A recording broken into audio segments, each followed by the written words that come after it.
Welcome to Creation Crochet, where beautiful is easy.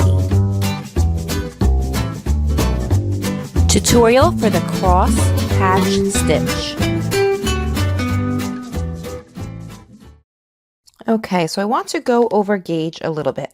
Now this is a gauge square that I made with the Red Heart Soft.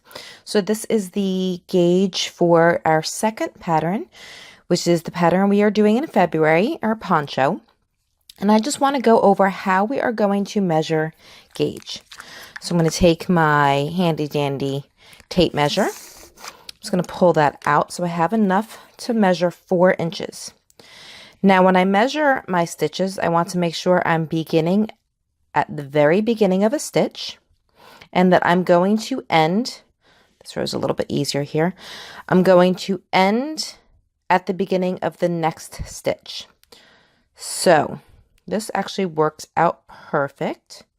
You can see that my number 4 is right before the stitch that falls outside of those 4 inches. So I am including the air space in between the stitches.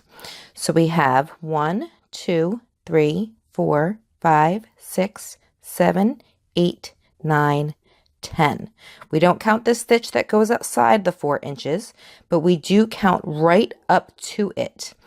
And we start our count at the very beginning of this stitch. So that is correct. Now for this particular pattern, you don't need to be 100% perfect for gauge because it is a poncho and it's very forgiving, but you do want to be somewhat close. So within an inch, within a stitch or so. Now we're going to measure our rows. So we just place, I usually just start by placing the 4 inches at the end of a row, or the bottom of a row, so it's easier for me to count that way.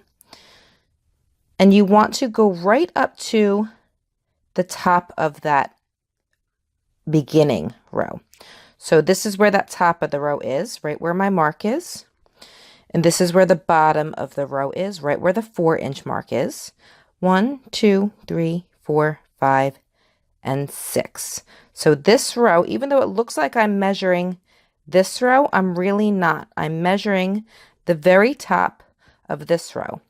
And here I am measuring the very bottom of this row. So that's just a little bit of anatomy as to where you want to measure.